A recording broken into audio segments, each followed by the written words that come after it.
Pistons. Let's talk about an ideal, excuse me, an ideal maybe trade deadline addition for the Pistons. Simply put, if available, Simone Fontecchio in the cap space for CJ McCollum. I would take that deal over possibly trading future assets, cap space, additional players for Ingram, Levine,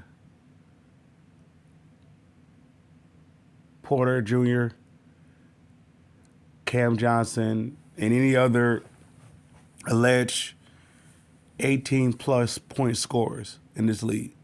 Right now, excuse me, well, it's going to cost them too much down the road. The Pistons need something to get them over the hump for the meanwhile, or we could say a gap player, a bridge gap player. That's to get them over the hump, just get them in the playoffs, not to play in the playoffs. CJ McCollum fits that. And why would I give up Fontecchio? Because Fontecchio at this point is expendable. Am I saying that he doesn't have contributions to his team, that he doesn't have a role? No, I'm not saying that at all.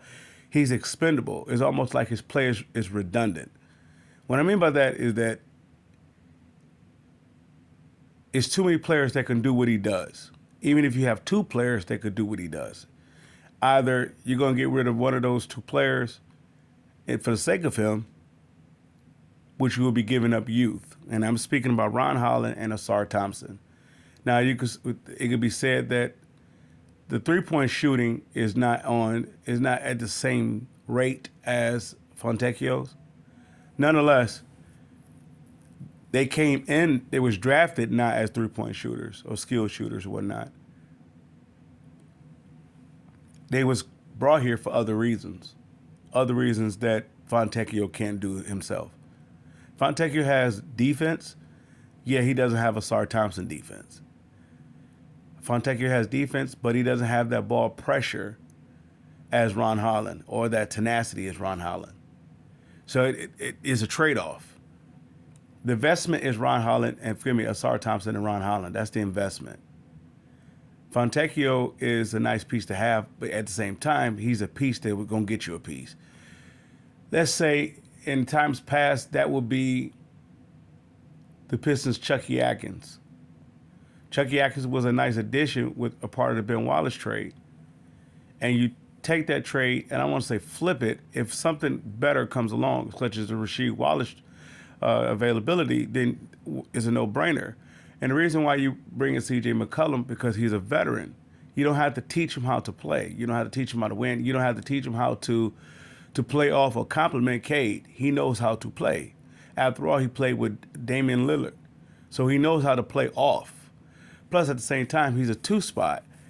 So he can come in and he doesn't take the ball from Cade, but at the same time, he can release some other responsibilities of so much of, I want to say, ball dominance of Cade, where Cade could take a break. Or even if Cade go to the bench, you have somebody that can actually take up the slack. And lastly, the third overall, he's a stopgap for Ivy to come back. He has 1 year after this second half of the season. He has 1 more year remaining on his contract, and that'll allow Ivy for the second half of this year to get another second evaluation about the timelines when he can start going to rehab and et cetera and so forth, and he'd be ready for the start of next year or possibly at the first quarter mark of next year, talking about Ivy, that is. And C.J. McCollum will be on an expiring contract. So if it didn't work out and he want to go to, let's say, a more of a contended team, that could be optional for that. And you're not tied up, nor are you giving up any future assets. If anything, you're helping out New Orleans. And New Orleans is helping out you. So that's what you would consider a mutual deal. A mutual deal where both team wins. Now, New Orleans, would they need Fontecchio? Not necessarily, but he'll be going into an expiring contract. He'll be paying him for the remaining of this year, and he would go into the expiring contract. At the same time, I believe they will be saving because the Pistons will be giving him cash along with Fontecchio. They'd be saving maybe, I want to say 14 million. They have 14 million in cash, so that would be good for them. 14 or less of cash, that it would be good for them to go against their books. It's very specifically if they haven't made a decision what they're going to do with Ingram or Williamson. So I look at it as a win-win. It's a definite win for the Pistons because it helps them out in four different areas. At the same time, it doesn't cost them future assets or future development of this team. And he also, in addition to C.J. McCollum, he also could help out the likes of the front court. What I mean by that is by him helping out Cade in the back court, that allows the front court to be focused on being the front court. Tobias doesn't have to focus on being the number two option. He don't have to focus on being anything other than a third option or just a occasional here and there, which is suited for him. And the same thing goes for Duren. Duren doesn't have to worry about focus on scoring as much. Anything that he does contribute offensively, it would be an addition. But he could focus on being a roaming player or, a rolling, not roaming, but a rolling player. I guess you could say putbacks and around the basket types points. And even with C.J. McCollum, he can possibly start going out to 12 foot and start shooting some jumpers. That's speaking of Duren. C.J. McCollum, I would say I would take him even though he's making a little bit more than the likes of Alonzo Ball. And the reason why I would take him over that because he gives me something Alonzo can't give me. He gives me veteran leadership. If I get Alonzo Ball, I'm going to get somewhat the same headaches that I'm going to get out of Cade. I'm going to get somebody who's still feeling their way through, but at the same time who has an ego that I have arrived. I need someone who's a veteran who knows how to play that's on the self-same rate and trajectory or impact as the likes of a Malik Beasley. I need someone that's on that self-same. I need another part of that. I don't need another 20-point scorer that may be at Cade's timeline, but still doesn't know how to play. And what I mean by that, how to play meaningful basketball. C.J. McCollum is a vet. I put him on the self-same line as a Malik Beasley. Go come in and be a very professional. Even if he knows that, okay, he's only there for a short time or he want to leave immediately when he get to Detroit, I look at him as a player that's not going to try to force his way out. I look at him as a player that's just like a Malik Beasley, going to lace up his shoes and go to work. So in my opinion, C.J. McCollum is the target for me. And if I were to go after a 7-footer, if available, I will go after Jock Landale from Houston. I will go after something like that. Going after the players, the name players that I was considering about earlier in the season, I'm shying away from it because it doesn't make too much sense to go after it because it's going to cost you too much for now, for the meanwhile now, and as well as for the future. So if it was up to me, and if I'm Tom Gores or if I'm this organization, I'm leaning towards making the playoffs, not the play-in. But at the same time, I'm not willing to do anything necessary to get there. The Pistons don't have to. They're, maybe 2.5 games out of the 5th spot. And the reason why they lost 2 games in a row is because of that. Is because of a player like C.J. McCollum. We said, not we, but the Pistons fans said time and time again, K can't do it by himself, right?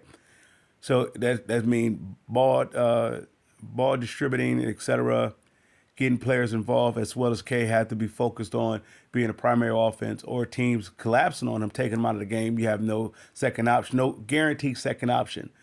And with C.J. McCollum, he has a reputation of being at least a second option, at the very least a second option.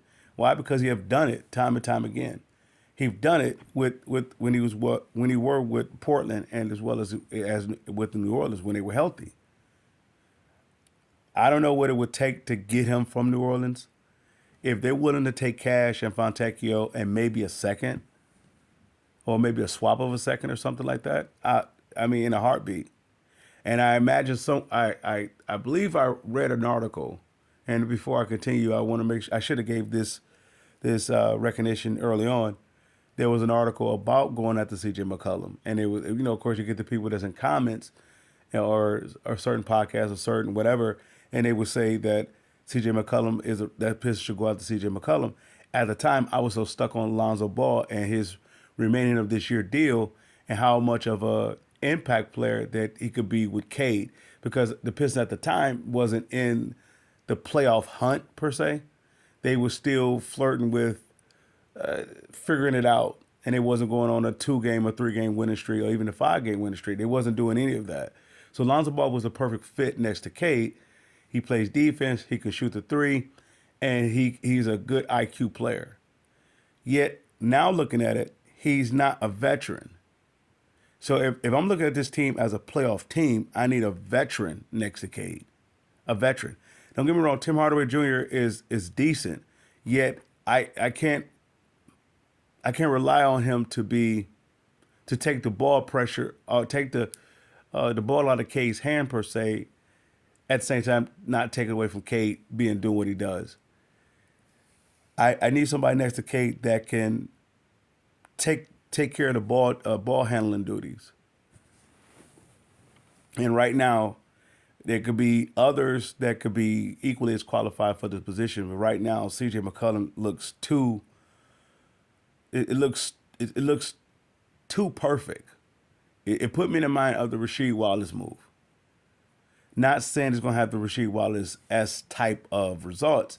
It put me in that type of move where it checks all the boxes.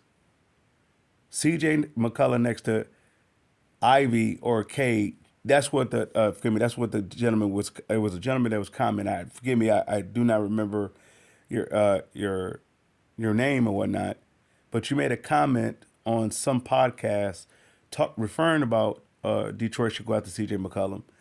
It could have been one of those Bleacher Report trades, or it could have been one of those trades that someone said it. The individual that did mention C.J. McCollum, or individuals who have mentioned C.J. McCollum, you couldn't have said it more accurately. I mean, he checks all the boxes. He's a stopgap for what you're going to see, what you're going to do with Ivy if you haven't made a decision with that already.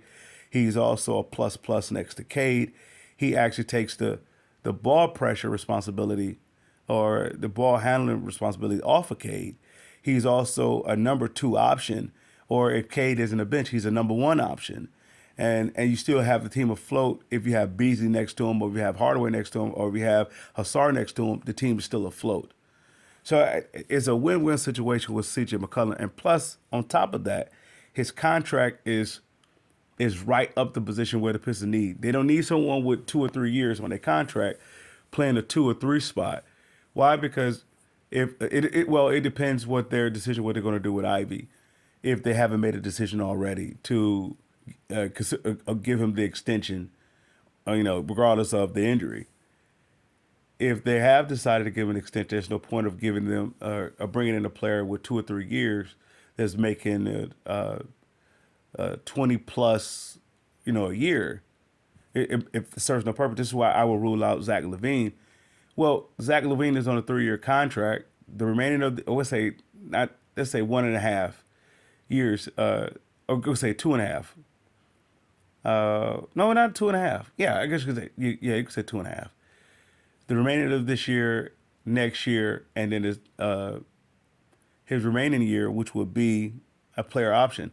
And that will be the reason why I wouldn't want to trade for Zach LaVine, because I believe that player option for $50 million. And one thing what the fans don't consider when they're trading for him, Cade is still going to be on the books, and his rookie contract would have been expired, and now he was going into his extension, which will be his second year of the extension. So you have like $35 million $40 million with Cade, and you have $50 million with LaVine. And never mind the fact what you may do with Ivy in his offseason. So you're tied with 3 guards, and you still need bigs. If you didn't make a decision on Duran, if you're going to resign him or not, or what you're going to do with Stewart if you haven't traded him or not. You have still, and you still coming up on Asar, and you still coming up on Asar getting an extension and so forth. You need help up front. Well, Tobias will be coming off the books around about that time. That's 25 million, and Hardaway's coming can't have been off the books at that point in time. Beasley would have been off the books, so you're looking at maybe. So with the likes of, say, Tobias, Fontecchio, Beasley, and Hardaway being removed by the time the Zach LaVine player option kicks in, or where he can accept the player option, you would look at Pistons would have removed from 56 million from those 4 players by that time.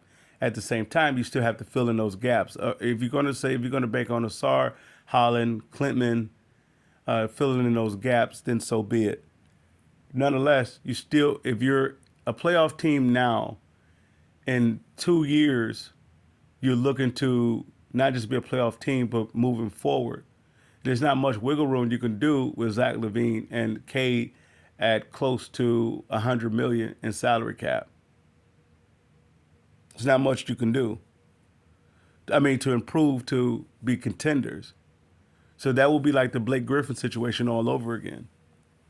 There's not much you can do. It's good to, you can say that you are a playoff team, but it's not much you can do in the playoffs. But besides being maybe a first round and you're pretty much removed, or at best you're looking at it being in the second round.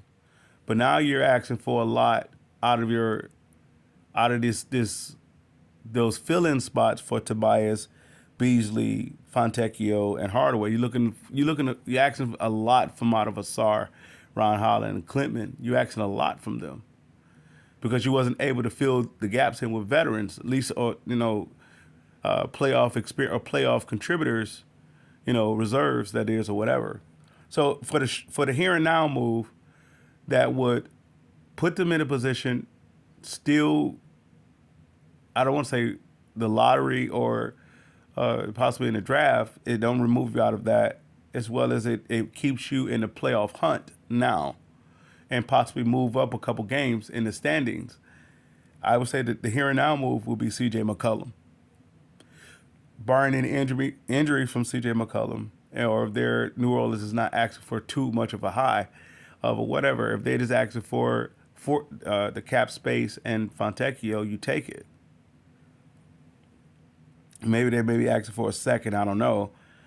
But with them, I won't say beggars can't be choosy. Of course, they can find some team that can take that. At this point, they need money. They need to free up cap space. I don't believe they can trade. I don't know where they are with the apron. I don't know if they can trade contract for contract. I'm not sure. Maybe they could. I'm not sure. If I'm the Pistons, I'm shying away from the Ingram deal.